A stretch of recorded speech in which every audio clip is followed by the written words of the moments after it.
Bismillahirrahmanirrahim. Alhamdulillahilladzi nahmaduhu wa nasta'inuhu wa nastaghfiruh wa nastahdih wa natubu ilaih. Wa na'udzu billahi min sururi anfusina wa min sayyiati a'malina. May yahdihillahu fala mudilla lah wa may yudlil falan tajida lahu waliyyan mursyida.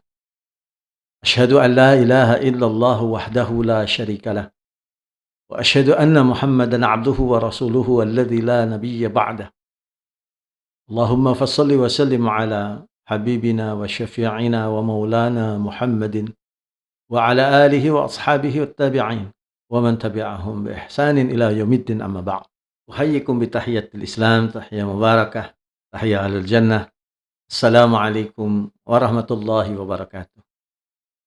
Para pemirsa sekalian yang dimuliakan, dirahmati dan dikasihi oleh Allah. Alhamdulillah pada kesempatan hari ini kita masih diberikan nikmat oleh Allah SWT untuk bermuajahah dalam rangka untuk tawassaw bil haq, tawassaw bis sabr, wa tawassaw bil marhamah. Saling mewasiatkan di antara kita untuk menetapi kebenaran, bersabar terhadap apa saja yang dianugerahkan oleh Allah SWT kepada kita, dan juga untuk saling menjalin kasih sayang di antara kita. Mudah-mudahan dalam setiap perjumpaan kita akan mendatangkan manfaat.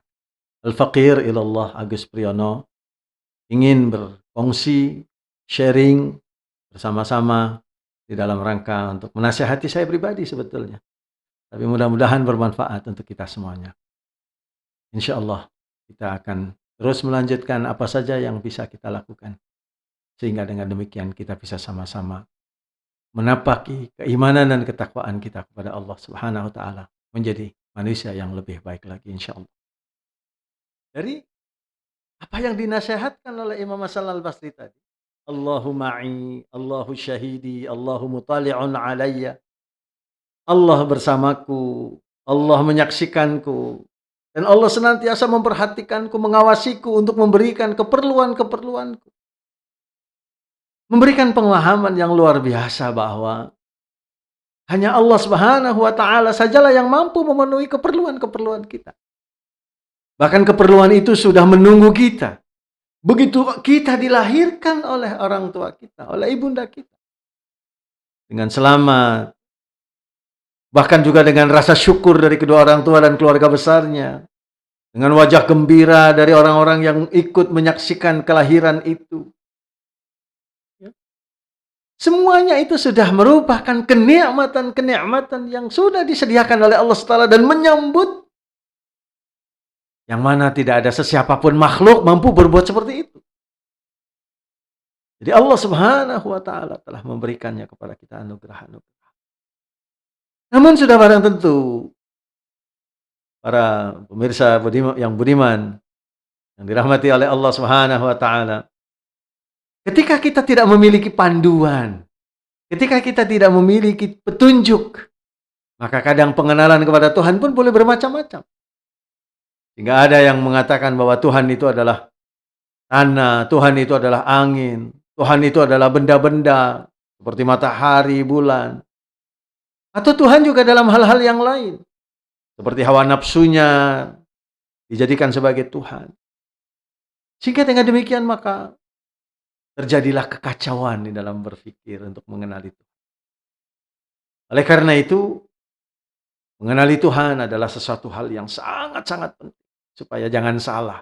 Sebab begitu salah maka cara beribadah kita, menggunakan aturan-aturan dalam kehidupan kita, pada akhirnya nanti akan bersandar kepada manusia-manusia yang sesungguhnya tadi tidak mampu membuat satu aturan kehidupan pun. Karena manusia memiliki kelemahan-kelemahan. Itulah maka kita pada hari ini berusaha untuk membincangkan tentang perlu dan pentingnya kita mengetahui tentang kalimat syahadatain tadi. Pemirsa yang dirahmati dan dikasihi oleh Allah Subhanahu wa Ta'ala. Sebagaimana dijelaskan di dalam hadis baginda Rasulullah sallallahu alaihi wasallam ketika ditanya oleh malaikat Jibril, dalam satu riwayat yang disampaikan oleh Umar bin Khattab radhiyallahu an, Jibril alaihissalam bertanya kepada baginda, "Akhbirni anil Islam. Beritahukanlah kepada aku tentang Islam itu, ya Muhammad. Baginda Rasulullah sallallahu alaihi wasallam bersabda, "An tashhada an la ilaha illallah." Yang pertama, tonton kalian yang dirahmati oleh Allah Subhanahu wa taala, menjadi seorang muslim itu adalah karena bersyahadat kepada Allah. Itu yang paling. Oleh karena itu, kalimat syahadat ini merupakan pintu masuk seseorang untuk menjadi muslim. Pintu masuk untuk menjadi seorang Islam. Sebagaimana di dalam satu contoh, Usama bin Zaid radhiyallahu an pernah berperang dengan orang kafir. Setelah orang kafir itu dalam perang tandingnya itu kemudian jatuh pedangnya. Dan kemudian karena ia terdesak sudah hampir dipenggal. Maka orang kafir itu mengucapkan kalimat syahadat. Tetapi Usama tetap terus membunuhnya. Sehingga setelah suatu saat kejadian ini disampaikan dan dilaporkan kepada baginda Rasulullah sallallahu alaihi wasallam. Maka kemudian baginda marah kepada Usama. Dan kemudian Usama berkilah. Barangkali ya Rasulullah, dia bersyahadat itu agar tidak dibunuh. Maka Rasulullah sallallahu alaihi wasallam bertanya kepada Usama, "Kenapa engkau tidak membelah dadanya saja supaya kelihatan betulkah syahadat itu merupakan upaya dia untuk berkelat atau berkelit daripada supaya tidak dibunuh?" Kenapa demikian? Karena urusan syahadat itu ada di dalam hati. Dan hati itu yang tahu adalah hanya Allah Subhanahu wa ta'ala. Dan dia sendiri. Oleh karena itu, ma'asyiral muslimin, dalam situasi seperti itu pun, ketika seseorang bersyahadat, dia sudah menjadi Islam. Dan sebagaimana dalam riwayat lain, ketika dia sudah menjadi Muslim, dia adalah saudara. Yang haram darahnya, haram hartanya, dan sebagainya. Dan memiliki hak dan kewajiban sebagaimana muslim-muslim yang lain. Tuan-tuan, puan-puan, ikhwah dan juga akhwat, para sahabat dan sahibah, saudara-saudari sekalian yang dirahmati dan dikasihi oleh Allah Subhanahu wa taala. Kita dalam Islam ini ketika sudah bersyahadat kepada Allah Subhanahu wa taala, maka tidak ada yang namanya syahadat ulang ketika sudah berada menjadi muslim. Di mana ketika seseorang seperti anak-anak seorang Islam yang dilahirkan dari orang tua yang sudah muslim, sejak kecil, bahkan begitu lahir, ada sebagian yang diazankan dan diiqamatkan. Kemudian setelah akil balik, diminta untuk bersyahadat lagi. Di dalam syariah, tidak pernah ada dicontohkan oleh baginda Rasulullah SAW pun untuk kemudian mengulang syahadatnya. Kenapa demikian? Karena ketika sudah sejak kecil, apatah lagi kemudian dia diajarkan untuk sholat. Ya, hari ini Bapak Ibu sekalian yang dirahmati oleh Allah Subhanahu wa taala, pemirsa yang budiman. Anak-anak kita bahkan sudah lebih fasih di dalam membaca ayat-ayat Al-Qur'an, belajar Iqra dan sebagainya. Apalagi hari ini mahat-mahat tahfiz ya, sudah ada di mana-mana. Sehingga anak-anak kecil kita bahkan ada yang sudah hafal 30 juzuk. Semuanya itu di dalam ayat-ayat itu sudah. Bukan hanya sekedar kalimat syahadatain, bahkan ayat-ayat Al-Qur'anul Karim merupakan penjelasan-penjelasan tentang syahadat itu. Apatah lagi mereka juga melaksanakan ibadah, melaksanakan sholat, ikut bersama dengan ayahnya, ikut bersama dengan pamannya, ikut bersama dengan ustadznya, melakukan ta'lim dan sebagainya, yang semuanya itu ada dalam rangka untuk mengimplementasikan kalimat syahadat dalam kehidupan dia.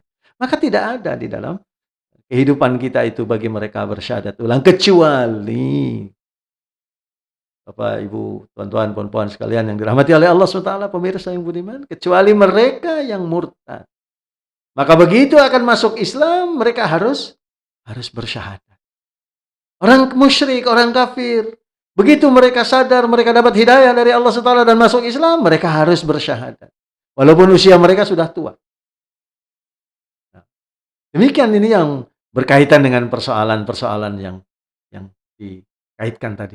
Dan ma'asyiral muslimin, kita memahami betul ya bahwa apakah benar atau tidak, syahadat ulang atau tidak, bukan kita yang menentukan. Tetapi kita perlu melihat kepada sandaran hukum-hukum. yang telah diterapkan dan juga dijalankan oleh baginda Rasulullah sallallahu alaihi wasallam, yang bersumber daripada wahyu, yaitu Al-Qur'anul Karim, yang merupakan mukjizat sepanjang zaman kepada baginda yang merupakan nabi dan rasul penutup. Sehingga baginda adalah manusia yang terbaik. Kitab Al-Qur'anul Karim juga merupakan kitab yang istimewa dan terbaik, maka mukjizat yang abadi diberikan oleh Allah SWT kepada baginda adalah Al-Qur'anul Karim. Kemudian dijelaskan juga dalam perjalanan kehidupan beliau oleh sunnah-sunnah. Dan seterusnya juga bagaimana Allah Subhanahu wa taala memberikan kepada kita ketentuan di mana dalam perjalanan kehidupan beliau dituliskan, dicatatkan, bahkan disampaikan. Sehingga sampai ke hari ini kita masih bisa untuk membaca, mempelajari, dan bahkan mengambil pelajaran-pelajaran, mengambil hikmah-hikmah, mengambil kandungan-kandungan, nilai-nilai daripada contoh kehidupan baginda Rasulullah SAW itu sendiri. Laqad kana lakum fi Rasulillahi uswatun hasanah. Sungguh telah ada dalam diri baginda Rasulullah SAW itu, yaitu teladan yang baik. Ma'asyiral muslimin, ketika seseorang masuk Islam, maka syahadat merupakan pintunya. Bagaikan seseorang masuk ke dalam rumah kita, masuk itu perlu ada pintu, dan pintu perlu ada pembukanya. Pembukanya itu adalah kunci. Syahadat itu adalah kunci pembuka pintu-pintu untuk masuk ke dalam ajaran agama Islam. Ma'asyiral muslimin, karena ia merupakan kunci, maka sudah barang tentu menjadi sesuatu yang sangat penting. Sebab ketika kunci itu tidak ada, dia tidak akan bisa masuk. Dia tidak akan bisa berada di dalam satu bangunan yang terlindung dari badai, terlindung dari angin, terlindung dari macam-macam yang ada di luar rumah, ya, terlindung dari binatang-binatang dan sebagainya. Hingga ketika kita masuk ke dalam rumah, maka kita akan selamat. Jadi itulah pentingnya yang pertama, bahwa syahadat merupakan pintu masuk untuk menjadi muslim, menjadi manusia yang bertuhan, menjadi manusia yang hidupnya akan selamat baik di dunia maupun di akhirat, insyaallah. Alhamdulillahirabbil alamin, segala puji, puja dan sanjungan hanya untuk Allah Subhanahu wa taala. Telah memberikan kepada kita kesempatan untuk bersama-sama bermuajahah di dalam majelis kita ini.